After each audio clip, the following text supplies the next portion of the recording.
You're listening to Beyond Insights, your go-to podcast for all things accounting, business, and technology.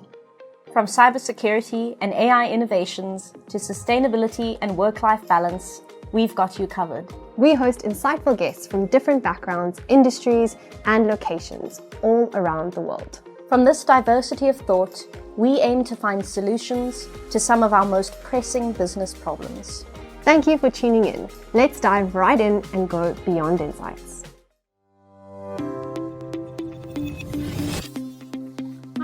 Hello everyone, thank you so much for joining us on another episode of Beyond Insights.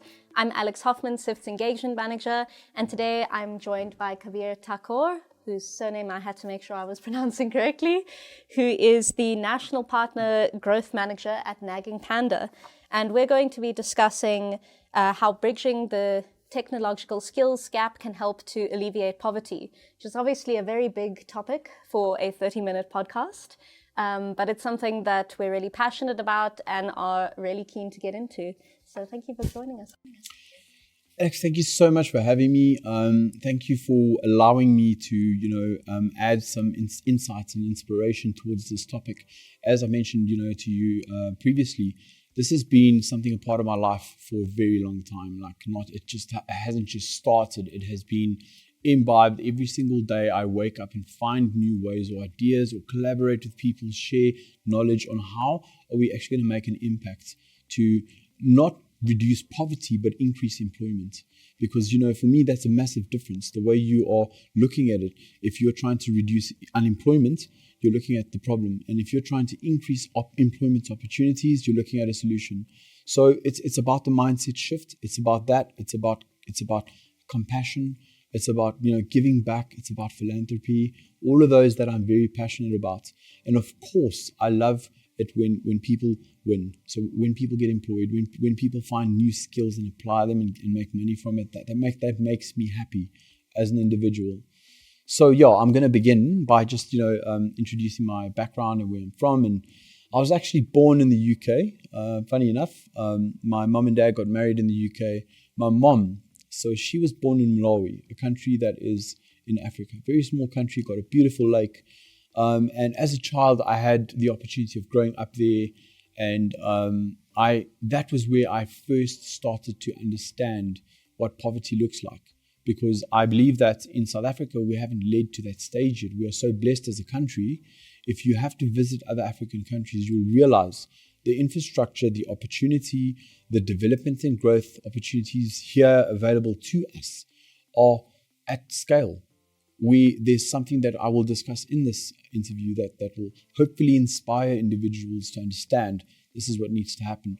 But, then I went on to, obviously, my schooling. I did schooling in Malawi as well, which has a massive impact. And I'll tell you why. The schooling in Malawi and the schooling in South Africa were on two completely different levels. The schooling in Malawi was followed by a GCSE syllabus, which is, UK, Cambridge. And in South Africa, we had brought in OBE, which I don't know how it went. I really don't know how the outcomes-based education model went. But I then went into tertiary education. I then started my career in retail, believe it or not. So all of this boils down to where I started. Retail, I started at the very bottom. I started as a receiving manager, just receiving goods in the retail store. Worked my way up year after year, and eventually grew to assistant store manager, grew to store manager. So I developed so many skills by upskilling myself. Remember, I did not have to go and get a diploma, education, or degree I had to just upskill myself. Watch, learn, apply, develop the skill. So from there, I then eventually bought my own business. It was a takeaway business where I ran for 2 years. It was such an unbelievable experience, having your own business, employing people, knowing you have to pay people a salary, knowing you have to, different experience for me, but it was great and I enjoyed it. I then decided, the takeaway is not for me. I'm not going to be cooking in a kitchen. I can't scale this. So it's always been in the back of my mind, how do I scale it? And I couldn't scale that. So I took a big risk and I stepped into the SaaS industry.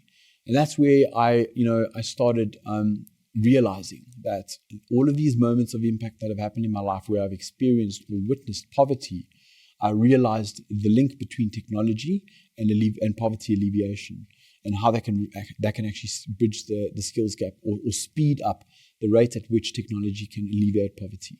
So now, so that's basically it. I mean, I've been in the SaaS industry, software as a service, for the last 7 years. And I'm at a company now that I'm delivering exactly the same mission and vision and goals and values that are aligned to my own. So, and that is absolutely.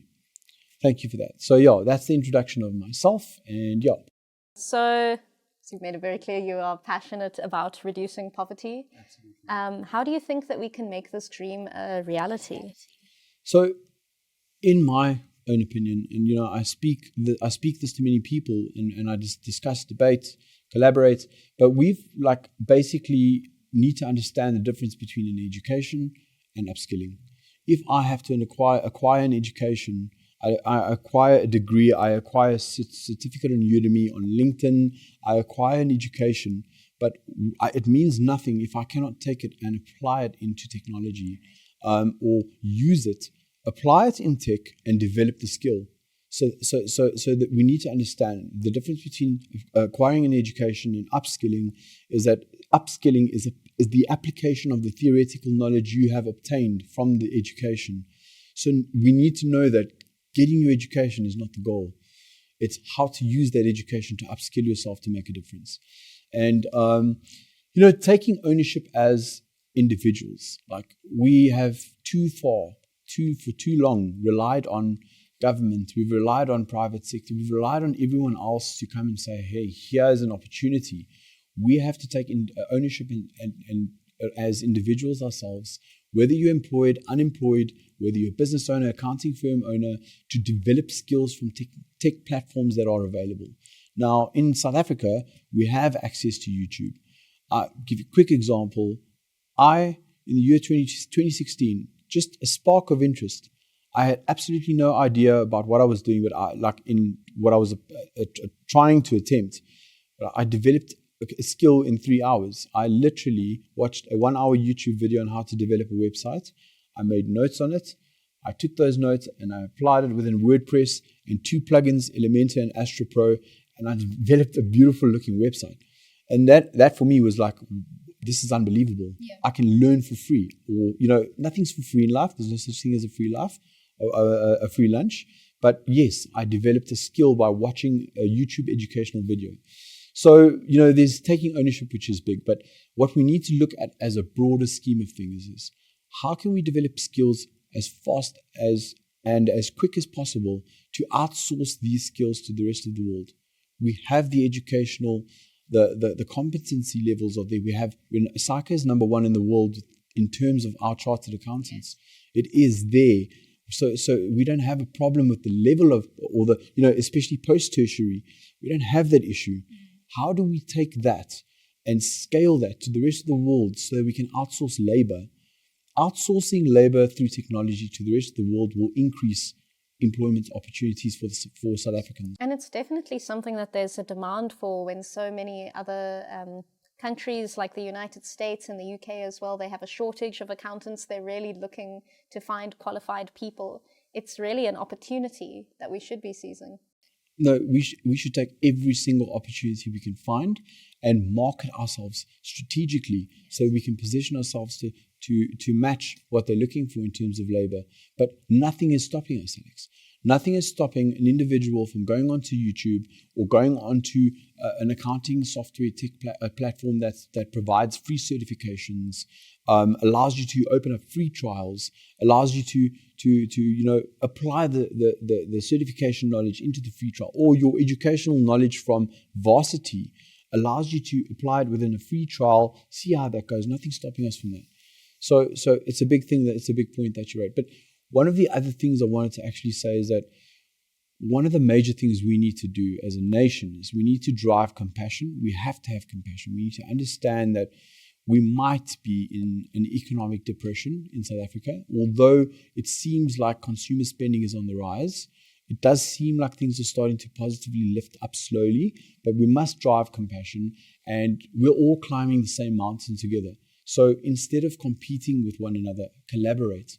That's one of the best ways I can think of. Yeah, we've got to find a way that we can work together, because we can only really solve this problem as a community. As a community and with collaboration, absolutely. So where do you think that accountants and business owners can start? So, speaking from the ground up, education is one of the most important things in every single country. We know education. When I say education, my perception on education is going through schooling, etc., etc. But I always like to use the word upskilling, because I've been to countries like Malawi and India. In India, you don't necessarily have to go to school, but if you can develop a skill to feed yourself, you are doing something. Yes. Although they might not use technology, there might be different industries, farming, for instance. Yes, it's possible. You can actually do that. But business owners need to start taking the risk. And, the thing about risk is, because technology has rapidly increased in the last 3 to 4 years, and it might have stemmed from COVID, we don't know. But in the past, the technology graph is on a very straight line inclination. It's basically just curved. It's done such a massive increase in the pace of which technology is changing.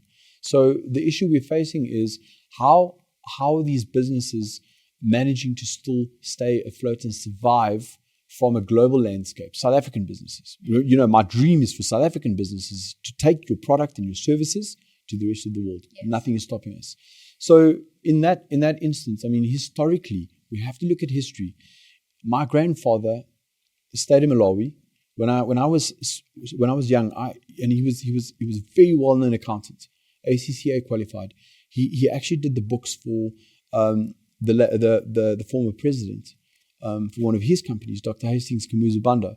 My grandfather was one of his accountants that did work for him. And my grandfather was very meticulous in how he did his accounting. But I watched him write in these massive ledger books. Yeah. So we're looking at technology now and the landscape of how it's changed. Writing in books, watching my grandfather go through to typewriters, and that's where he stopped. But then the rest of South Africa, or wherever you are in the country, in the world, moved to computers. Yes. And then from computers, it moved to AI. Or cloud, first cloud, yeah. And now we're at AI. And this is historically telling us technology has always enabled job opportunities. Yes. It's always enabled people. And that's where I think the importance of businesses and accountants need to start with. They need to also realize like becoming more efficient, change is going to be inevitable. So also going back to risk. If you don't take the risk, if you do not take that first step and say, right, I'm going to start now, it's going to cost you more in the future, because it's going to take you longer to now learn. Yes. So taking the risk now, you could lose 50% or you could win at 50%. But not taking risk at all, you're destined for 90 to 100% failure in your business in the next 5 to 10 years. So our traditional systems, schooling systems. Now, when we look at the scope of what is being taught to children in schools in South Africa, and it's unfortunate because our government schools don't have textbooks. Like this is something that I can't speak on too long about, because this topic is on its own. But yes, that's the reality. That's the main challenge. That's one of the main challenges. But also tertiary education, like our traditional schooling systems, we have a traditional schooling system that when our students are leaving matric, they do not have the mathematical and scientific knowledge to actually apply logic within a work environment, problem solving, critical thinking. We've brought in math literacy. I'm not going to downplay it, but I'm not a fan of it. You study mathematics needs to be studied at the highest degree possible, because it builds logic within your brain to understand how technology works. But I think that's also something that's often not really explained. Like when you're at school, I don't remember anyone saying to me, it doesn't matter if you don't like maths, because I didn't like maths, but it's teaching you how to think logically. And I'm so grateful that even though I struggled with maths, that I battled through it. And I went through all of that to be able to learn that skill. So maybe I'm definitely not going to be a mathematician, but I still think it was so beneficial that I stuck it out and that I didn't take maths literacy. And I think that a lot of people are missing that opportunity. Absolutely. Maths literacy, unfortunately, is a disadvantage. It adds no value to the individual to think, to bring logic. And problem solving and critical thinking are high demand skills in any workplace. So, this is, at the same stage, we have to all step in and take action. We have to all try and collaborate with private sector and government. We have to bring inspiration to individuals and businesses to come together and form, do something about this. Form tech centers, fund tech centers, bring it into the rural areas, bring technology there. I am telling you that there is technology available. The other stats. So just to update you, 34 million Facebook users in South Africa. 34 million. That means there are 34 million people in South Africa that know how to use a form of technology. So the point I'm trying to make is, if you're using Facebook or TikTok, and there are 34 million of you, and there's still this crisis of unemployment, it means that your interests are lying somewhere else. And I believe that you need to be self-inspired to be driven to an educational interest where you can or learn a new skill and deploy and learn how to make money that way. It's again that idea of a mindset shift, moving away from a kind of complacency and woe is me, to what can I do about this? What skills can I learn? How can I find, the resources are out there. 100%. One thing I wanted to mention as well is what business owners and accountants can do, accounting firms in particular, because I know this industry, right? But more small business owners, incentivize or try and bring in a hashtag learn value or culture within your actual business, where you incentivize a person for bringing a new skill into your business, and if it makes your business a better business, if it brings any value and generates more revenue or profits, you incentivize them for it. Maybe give them a small bonus or whatever the case is, and then making sure that if that is rolled out to the rest of the company, you can match their salary. So you must remember, if you do not do that as a small business owner, if your employee has brought a new skill to the business at his own cost, he's going to learn the skill at home, over time, or whatever, in his own time, brought it to the business, shown an improvement in your revenue and profits. He is now adding value to your business. You need to now look after him in proportion to that value that he's added and match the salary. Otherwise, he's going to jump to another. You're going to have a high staff turnover. Absolutely. If you want to retain your best staff, your staff that are really trying to improve themselves, I think you have to actually acknowledge the work that they put in. You have to. It needs to be measured, and it needs to be rolled out to everybody, because yes, people are inspired by making more money. So, and if you can drive that within small businesses, you are driving a scalable upskilling culture where people are now incentivized, because the business owner at the end of the day is going to benefit. If I'm a business owner and I say to my team of employees, guys, I want the best rate of efficiency for X, Y, Z, or find me how to do this thing quicker. If it works, I'll give you X amount as a bonus. And then if it works and it for over a period of time is generating more revenue, I'm going to increase your salary or whatever. It's just an idea. It's just an idea, suggestion. So and what do you think are some of the common sort of mindset barriers that you've seen in accountants or small business owners when it comes to upskilling or to moving on to new technology, to learning how to use new technology? So I really do believe it's a fear of change. Fear of change is like it's there. There's an American saying that everyone is using or has been using for the past 10 years. And that saying is, and I distance myself from it, but that saying is, if something is not broken, don't try and fix it. But that inspires no innovation.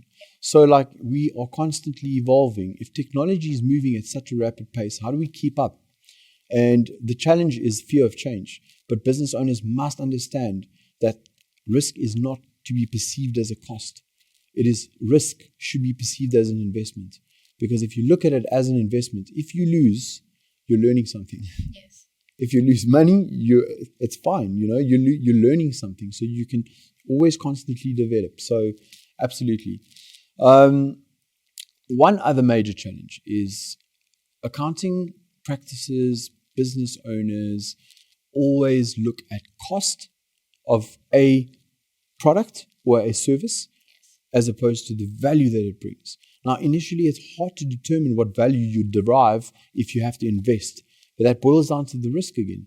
Start at baby steps. Take a small risk, but invest in a cost of a product.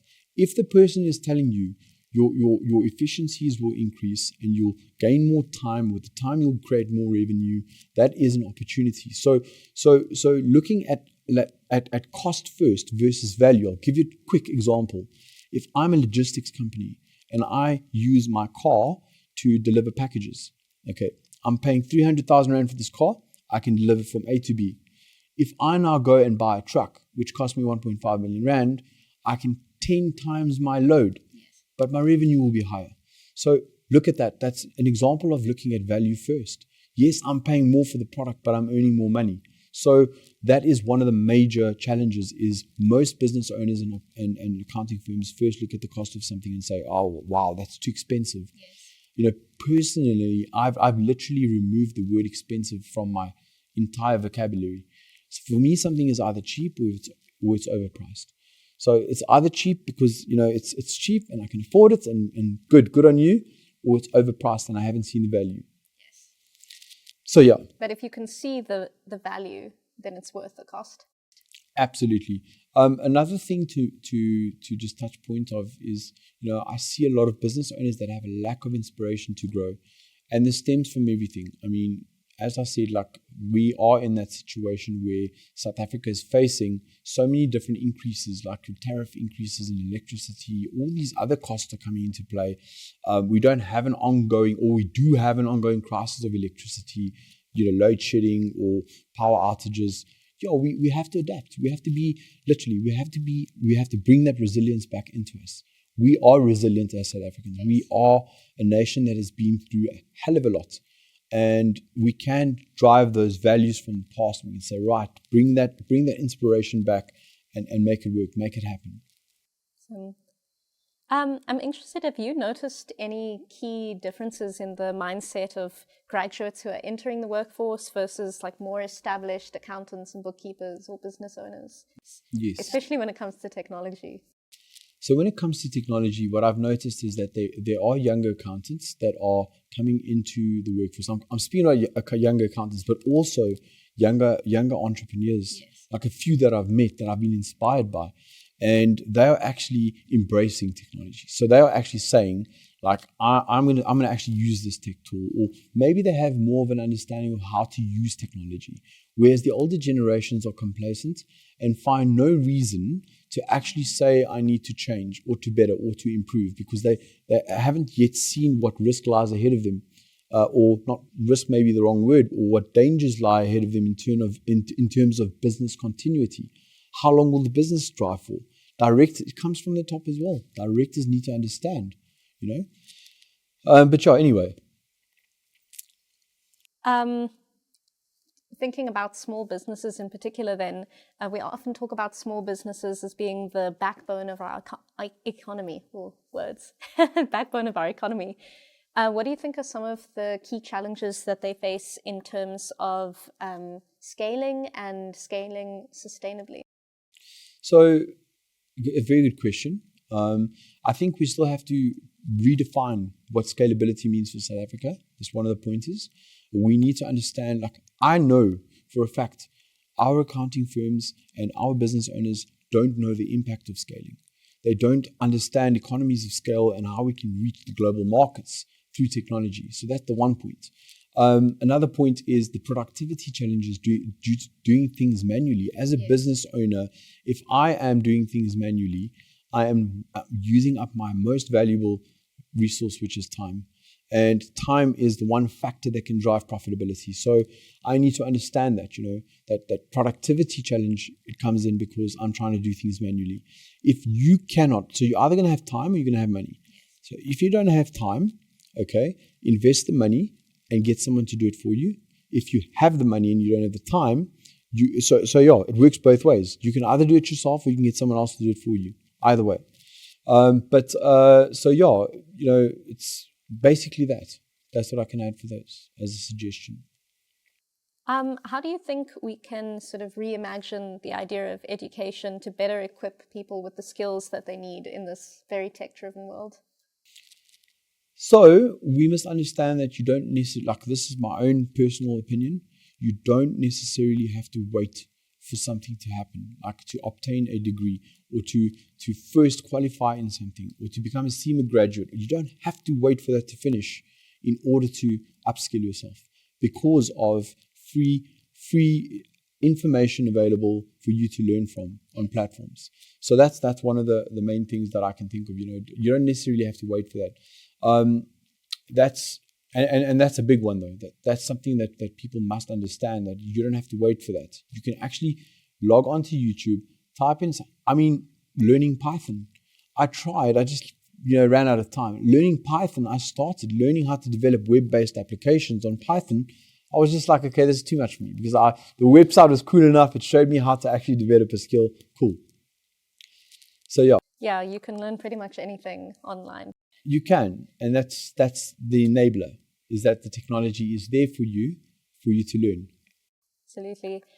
You spoke a bit about the ways in which philanthropic projects can help. So having tech centers where you can educate people even in rural areas who maybe don't have access to the same resources. What are some of the other things that you think that maybe the people listening, everyday South Africans, can do to help in terms of educating people and ultimately providing more opportunities for employment?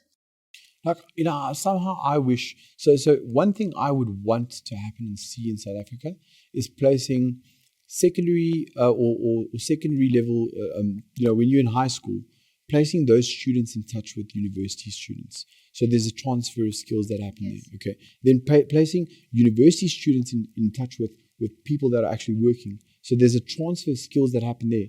That's something that I'd like to see. Like I'd love to see that manifest one day in my lifetime, but it's possible anything can happen. But yes, in terms of philanthropy, we must understand that unless we don't give back, nothing's going to change. And business owners, corporates, government, whoever wants to get involved and make a difference in our employment, the way our employment is performing, we have to come together. We have to make it a vibe, create a positive environment of a tech center. Imagine having a tech center, 20 laptops that have been donated, and these students now have access to actually type or just learn how to log into something, or, it would be not too much to ask. Something of a hope that corporates get together and subsidize the cost of internet usage, maybe make it more available to the rural communities, and maybe have it at a subsidized cost so that, we can spend more time on, because I know there are people that suffer that don't have the money to actually buy data or don't have the money for Wi-Fi. That's a major barrier. So yeah, those are the things that I'd like to see. But mostly you must remember, giving something back is always going to bring you something good. So even if it's 10%, if it's 1% of your business that you make, you put into a savings account and you take that money and businesses come together and donate that money, give away your old laptops. As individual South Africans, if you've got more than one laptop and you have 3 or maybe 4 old ones, go and give them away. You never know what could happen. Something good could arise of it. You could create an opportunity. You're not really sure of the outcome, but it will be inspiration. Oh, absolutely. So, like I said at the beginning, a huge topic, and we can't possibly cover everything in this one episode, but I think, it's given me a lot to think about, and it's really encouraging to see the ways that even small things like donating your own laptop can really make a difference, and if we all come together on this, we can have a great impact. So thank you so much for joining me today, Cabs, and thank you everyone who's been watching. We'll see you again next time. It's an absolute pleasure. I just want to end off with saying, like, if there's anything that I want someone to take away from this, please, there's a movie called The Boy Who Harnessed the Wind. And this movie will inspire you to understand how technology can change an entire, it can absolutely inspire you. The movie was released in 2019. It's called The Boy Who Harnessed the Wind. Go and watch it, Google it, read up about it. There was a book written about it. And this should inspire you to understand why I've chosen this to be my mission in life. Awesome. Thank you. So now everyone has a bit of homework to go and watch this. Absolutely. Thank you so much, Alex and Sift Analytics, for hosting me. And to all the listeners and viewers, I hope you find some inspiration from this. Reach out to me if you want to connect, if you want to share ideas. I'm open. And thank you for the time. Thanks. Thanks for tuning in to the Beyond Insights podcast. Please like and subscribe on whatever platform you're listening to right now. And please share with any of your colleagues or friends or family members that you think might benefit from listening to this podcast. That's all from us. Until next time, see you then.